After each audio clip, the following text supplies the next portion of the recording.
अस्सलाम वालेकुम बेलियो ते मित्रों, जान दियो टोटियो की हाल ने तुहाडा। अल्लाह पाक तुहानू शाद रखे, आबाद रवो।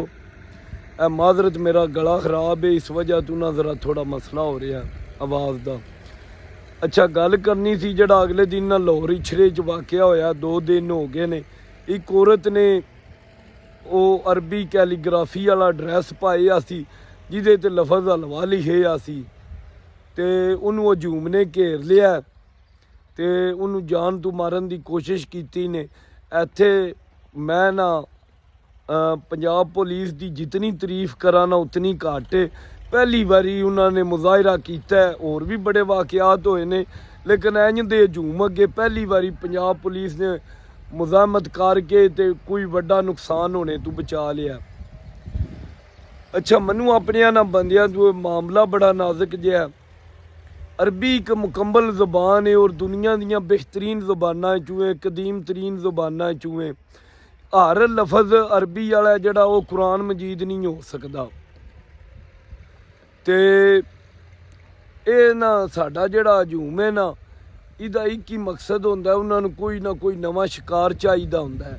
और ये मामला बड़ा नाजुक जिहा, लेकिन ना असी ना ईमानदारी की गल है, वो जिस टाइम का वाक़या होया ना, मैनू दिली तौर पर बड़ा अफसोस है कि असी कैसे हवाना दे माशरे च रह रहे हैं। कोई वेखो ना, उनकी उस औरत बेचारी का कसूर सी, इतना ही वो कसूर सी, उन्हें एक अरबी ब्रांड का कपड़ा पाया सी। मतलब असी केड़े, साडा माशरा बड़ा खुला डुला, बड़ा अमन पसंद, बड़ा वज़ादार सी, असी किस तरफ जा रहे हैं। इहदे च कोई कसूर तो साडे लीडरान का भी है कि उन्होंने भी तंग नज़री फैलाने की ना कोई कोशिश नहीं छड्डी। हर काम नूं मतलब मजहबी रंग टच देने की कोशिश की, हर काम नूं मजहबी टच देने की कोशिश की। वेखो, ये थोड़ा जिहा भी उस हजूमी च कई बंदे बड़े मकूल और पढ़े लिखे भी होने ने, लेकिन वो कहते ने ना बस जिथे 1000 बंदा एक पासे हो जाए, उत्थे 2-4 बंदे की विचारे कर सकते हैं। ये जितना नाखुशगवार वाक़या पेश आया है, ये सिर्फ जहालत की वजह तो। हाँ, इत्थे वो पंजाब पुलिस की जिहड़ी लेडी SP सी, उन्हें बड़ी जुरत का मुजाहरा किया और उन्हें हजूम नूं काबू किया और औरत नूं बाहिफाजत ने। असी बाहर की दुनिया नूं की पैगाम दे आंदे है को साडी हालात। अगे पिछले साल फैसलाबाद ही थोड़ी जी गलती की वजह तो कितना नाखुशगवार वाक़या होया है, पूरी दुनिया ते साडा इमेज खराब होया। इंदे जिहड़े वाक़यात ने ना, अगे ही मुल्क की बैरूनी सरमाएकारी ना होने के बराबर है। बदअमनी है, कोई बंदा इत्थे आवन नूं इन्वेस्टमेंट करन नूं तैयार नहीं। मुल्क सही माने च दिवालिया होया पे है, आखिरी सट ते बैठे है।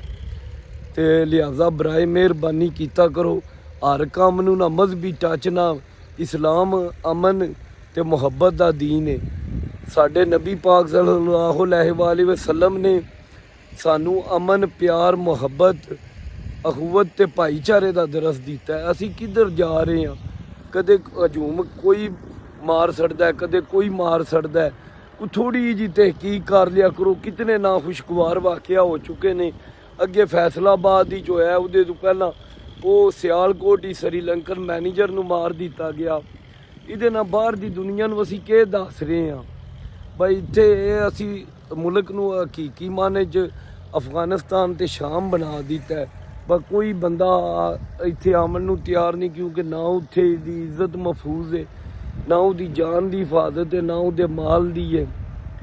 ते दूजा ना अपना सारिया भैन भरावां अगे रिक्वेस्ट है, असी ना जिकण ते जाहिल माशरे च रहने ना, तो थोड़ा जिहा ना इत्थे ना अपना एहतियात गुफ्तगू च मुहतात हो जो।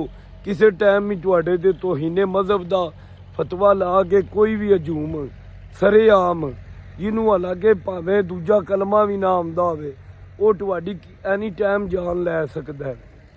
अपनी हिफाजत के आप जिम्मेदार हो।